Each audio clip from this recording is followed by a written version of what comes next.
Hello everybody, I am open to week 2 in your Plato menu, and this is the first week that we will be covering actual content. So last week was all about getting acquainted with Plato and the class and understanding the requirements and different components of what you're going to be held responsible for. Hopefully you've had a chance to do that and get acquainted with the syllabus. And so this week we are starting into content.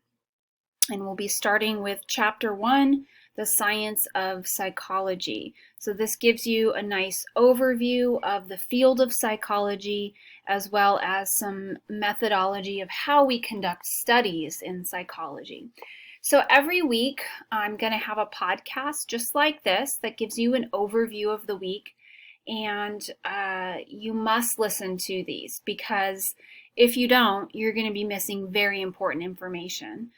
These podcasts weekly are my way of communicating to you any changes in due dates or assignments, any additional things I want you to do or know. I may also describe any extra credit opportunities in the podcast. So if you're not listening to them, it will definitely hurt you and you might be missing important information. As I put on the syllabus, it is tentative. When I construct the syllabus at the start of a semester, there's no way to know what things are going to come up during the semester. So all dates are tentative. And that's why on a week-to-week basis, you should be checking in here and checking the podcast. Now, I'll always give you a week to-do list, and I kind of put it in the order that I think makes the most sense in which you should work through your material. So let's just take a look at that. The first thing you're going to want to do after you've listened to this podcast is check over the objectives listed below here, which are right here. And I have a podcast that goes over each one of these objectives. In the podcast, I talk about the different elements that will be covered in Chapter 1, and I give you a nice overview of them. This is a great way to start before you ever open your book and read, is to kind of take a look at what am I about to cover, and what should I be understanding or knowing before I read that material. So take a look at the objectives, and I'm not having you turn these in. These are questions, but they're mostly questions used to guide you in your reading. And you can actually use these as study guides for your tests. It would be a great way to study for your tests. So those are your objectives. Once you've done that, you can go ahead and click on the lecture slides, which are right here. I'm sorry, they're right here. Lecture slides for Chapter 1, The Science of Psychology. And that way you can look at sort of what I've put in the slides and how those slides correspond to the reading.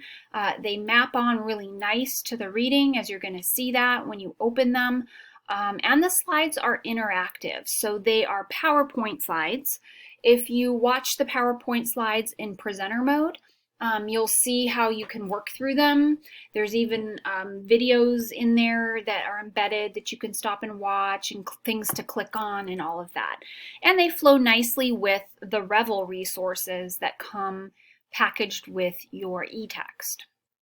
So those are your lecture slides.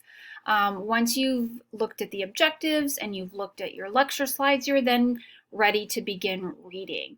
And this week you're going to be reading the intro to the Cicerelli and White book, as well as Chapter 1, and then take a look at Appendix B, which is basically just some information, not specifically that you're going to be working on, but things you'll need to know throughout all the chapters in regards to research. So you're going to be looking at those this week, and you're also going to be reading your Hawke book, just the preface, which deals with the topic of ethics. Now, if you don't have your books yet, no need to fret for this week at least. I've posted a PDF of Chapter 1 of the Cicerelli and White book, and I've posted a PDF of the Hawke preface. Now, I do this to give you a little bit of leeway in getting your books, but by week 3, which is next week, you have to have your books. I'm not going to post PDFs mainly because I don't have them, and it would be a copyright issue, so I can't do that. So you'll want to have your books by then and be ready to go. But in the meantime, there's the PDFs, and you can definitely go ahead and get started. So those are your readings, and again, they're going to be linked to your discussion board for this week, which will be on the topic of research ethics. But before you get to the discussion board, and after you've read the chapter and the Hawk book, then you're going to be ready to watch the videos.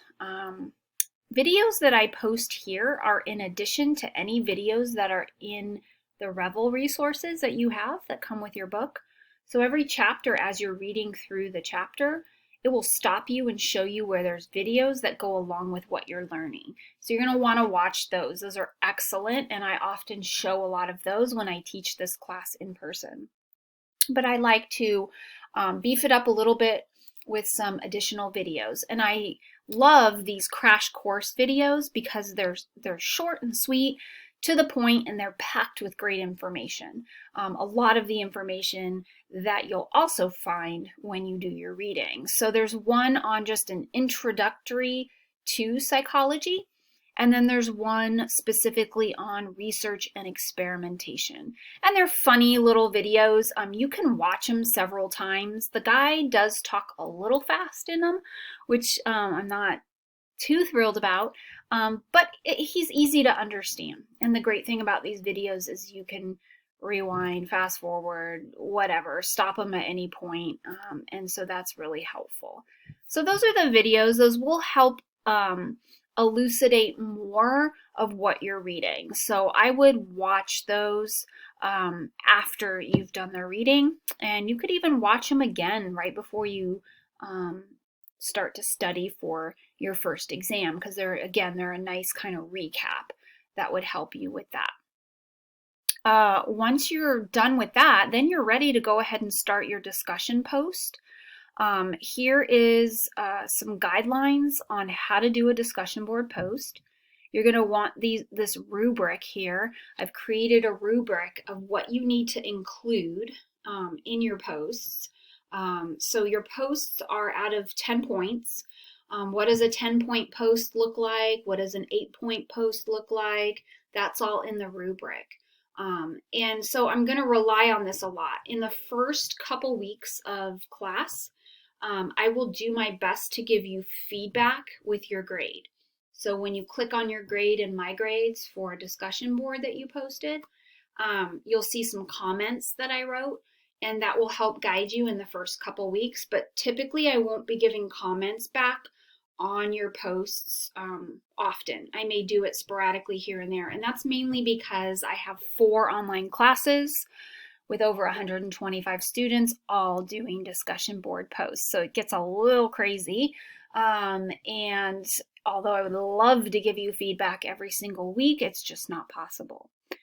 So if you're like way off base and you're not, getting these discussion board posts right, I will likely give you feedback about that. But do be on the lookout the first couple weeks at least for feedback from me, so you know if you're on the right track and how you're doing with these posts before you start your next one. So my goal is to get you back that feedback. Your posts are due by Sunday night. Get you feedback by like Tuesday, Wednesday of the following week, so that way you have it and you can make any adjustments for your next posting the following week. So please be on the lookout for that. Sometimes I also do comment actually in the discussion board forum. I might comment on your post or on what you said to somebody else, so you can check that out. So use that rubric wisely in guiding you on how to do your posts. The other piece of information that you'll need for your posts is the Cite as you write instructions. It's just a 1-page document that helps you know how to cite your sources. So just like with any writing assignment, you want to always cite where you're getting your support from. So as you're writing your posts, you're going to be supporting your statements with things you learned from your reading. So you want to cite the Hawk book. You want to cite the Cicerelli and White book. How do you do that? What does that look like? It's all in the instructions. In psychology, we cite according to APA, which is the American Psychological Association. They give us guidelines on how to cite sources in our writing, and so that's what we use, and that's what you will be held to for this class.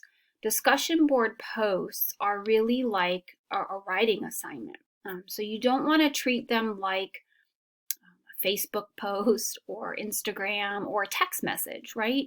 You want to write them out thoughtfully, grammatically correct, punctually correct, all the necessities of a nice, well-written paper is what this should look like, right? And even your responses to other people need to look like that as well.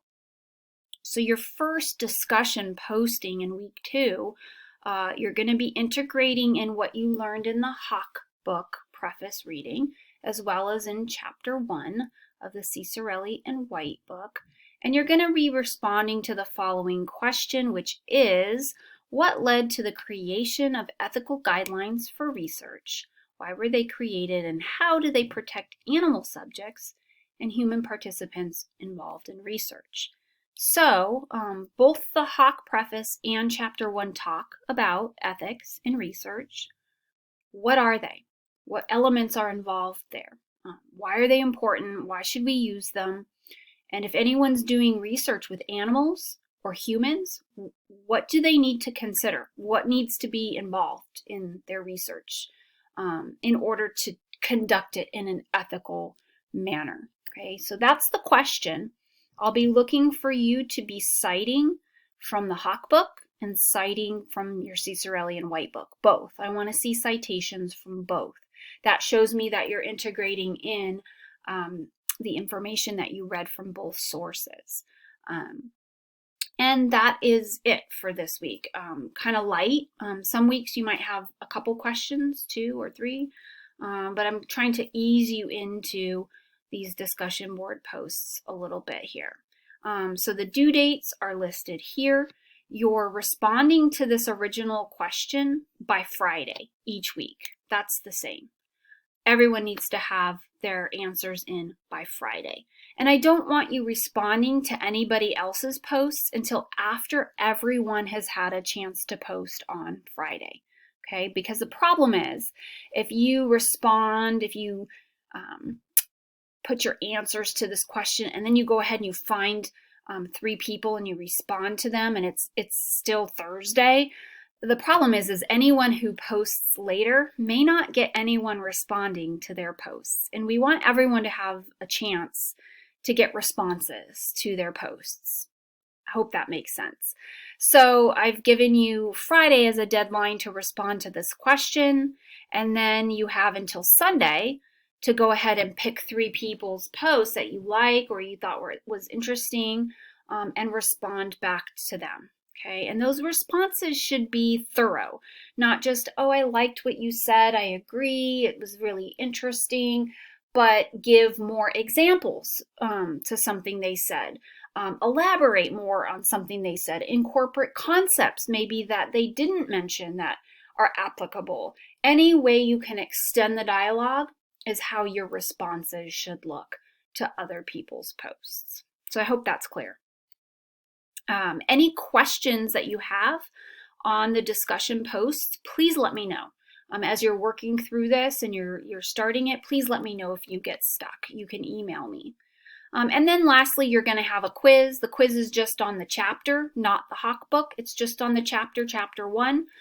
10 questions, kind of just to check in and make sure that you're on target for understanding the material in chapter 1.